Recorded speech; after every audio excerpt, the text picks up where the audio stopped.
کنفرانس در همبستگی با مردم ایران برای حقوق بشر، آزادی و صلح در شهرداری شهر تاریخی ایپر بلژیک. سخنرانی ایولترم، نخست وزیر پیشین بلژیک، خانم کاترین دسومر، شهردار شهر ایپر و استرون استیونسون.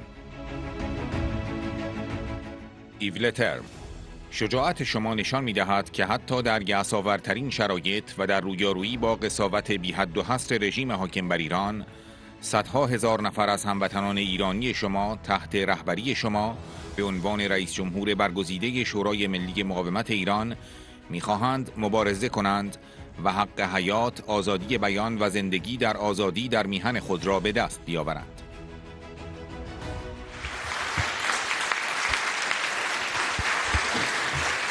Thank you. Thank you. It's one of the first times I'm back in my city and in this city hall. And it is a particular room where I spend hours and hours to exercise democracy, to legitimate decision-making for this city. Of course, this is only a small example of the practice of democracy. Far from the fight you're fighting, Madam President, with the National Council of Resistance for Iran.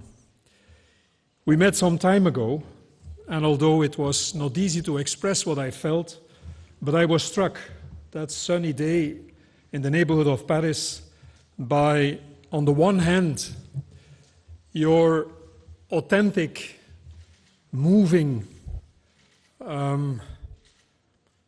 description of what was happening in your country, and also struck by the courage that you kind of symbolize, that even in the most depressing situations, confronted with extreme atrocity of the current regime in Iran, there are people, not one, not two, but thousands, hundred thousands of Iranian fellow citizens of yours that under your leadership as elected president of the National Council of Resistance for Iran, that want to fight back, that want to conquer the right to exist, the right to express themselves, to live in freedom in your own nation. Iran, ladies and gentlemen, is a vast country and is a nation with an enormous potential.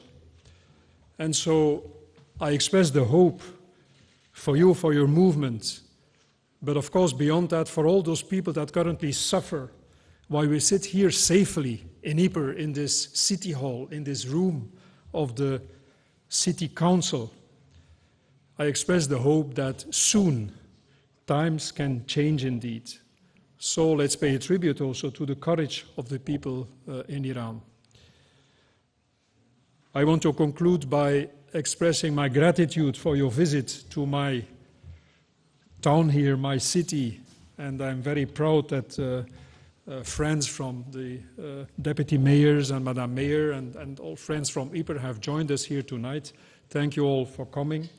And let's, starting from tonight, maybe in the course of the next weeks, months and years, Madam Mayor, I have a thought here in Ypres for Iran, which is only one example of the fact that the promise, the pledge we express almost every evening at the Minden Gate, no more war.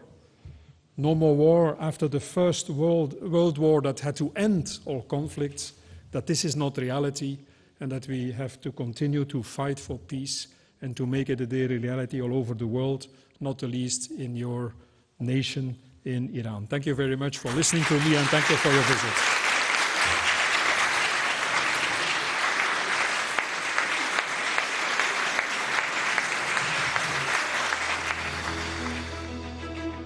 کاترین دسومر: ما مفتخریم که میزبان خانم مریم رجبی باشیم، شخصیتی که نقشی مهم برای آینده ایران و در سطح بین المللی در مبارزه برای حقوق بشر، ارزش‌های دموکراتیک و کرامت اجتماعی ایفا می‌کند.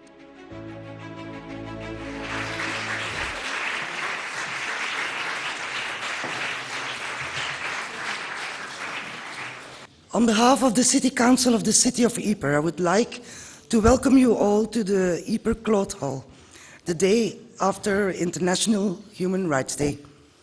We are honored to welcome Mrs. Mariam Rajavi, who plays an important role for the Iranian future and internationally in the fight for human rights, democratic values, and social dignity.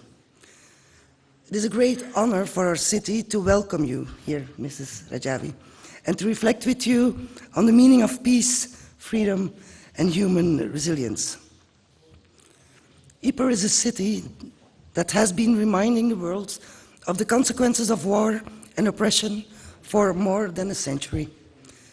The catastrophe of the First World War not only destroyed buildings and lives, but also brought about a profound realization that peace can never be taken for granted, and that societies must actively safeguard the values that make human coexistence possible. The daily lost post under the Manning Gate is a living symbol of this, a ritual that every evening emphasizes the responsibility to continue striving for dialogue, justice, and respect between peoples. In this historical and moral context, it is particularly meaningful to welcome you here in Ypres. Your long-standing commitment to defending fundamental rights and your pursuit of a future for Iran, which citizens can live freely, resonates with the core values of this city. Ypres is not only a place of remembrance, but also of awareness and commitment.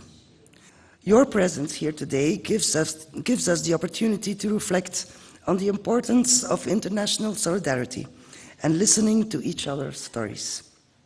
Today, we want to emphasize how important it is that voices that stand up for human dignity continue to be heard. In our city, where remembrance and vision for the future go hand in hand, such voices find a place where they are received with respect and attention. This is a tradition that we, as residents of Ypres, are proud of and cherish with care. Dear Mrs. Rajavi, we hope that your admittedly short visit to Ypres will not only be informative, but also inspiring. On behalf of the Council, I would like to thank you very much for coming, for your openness and for your willingness to engage in dialogue with us in order to share your insights about the future of your country, Iran. Thank you very much.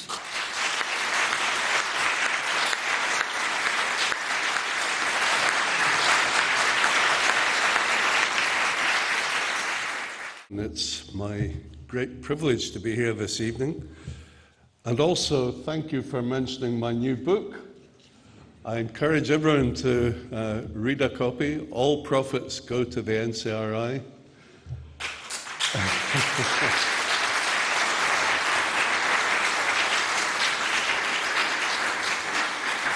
Because the book explains in detail the current situation in Iran, but also how the Iranian people have fought against dictatorship and tyranny for generations.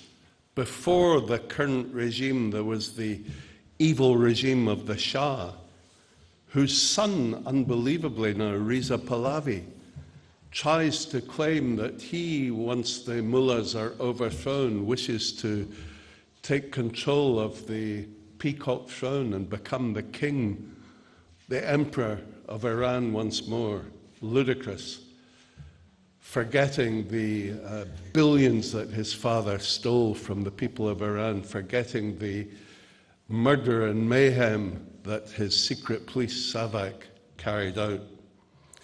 All of that can be found in the book. Really, it is such a privilege to be here this evening as a small cog in the wheel of the Iranian opposition movement, led by the most courageous leader of any movement in the world, Mrs. Mariam Rajavi.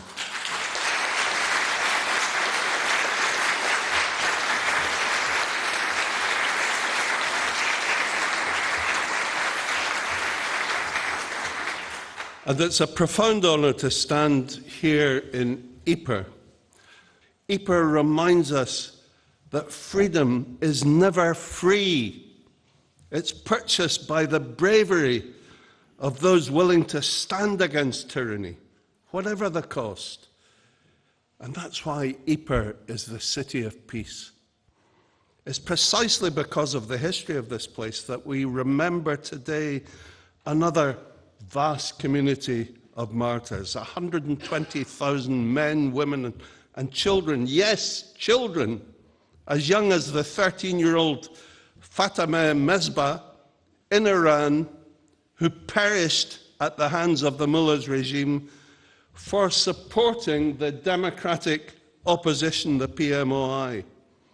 Their crime was not violence or treason. Their crime was hope. Hope for a secular, democratic Iran. Hope for freedom of speech and freedom of belief. Hope for a future where the next generation would not be born into repression. So just as the young soldiers of Passchendaele faced the guns for liberty, these martyrs faced the rope, the bullet, and the torturer's chair. The regime sought to wipe their names from history, just as the guns of the First World War sought to wipe Ypres itself from the map. But just like this city, they endure. Their sacrifice lives in the determination of the Iranian resistance, in the courage of the women and men who still march in the streets, in the countless political prisoners who refuse to bow to tyranny, and in the bravery of the resistance units who challenge the forces of darkness and repression in Iran every night and every day. If we forget the martyrs of Iran, we abandon the people who are still struggling to win theirs.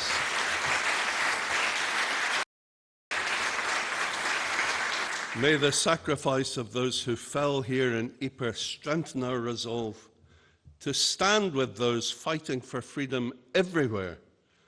And may the memory of Iran's 120,000 martyrs guide us towards a world where no regime, no tyranny can ever again believe that mass murder will silence the voice of justice. Thank you.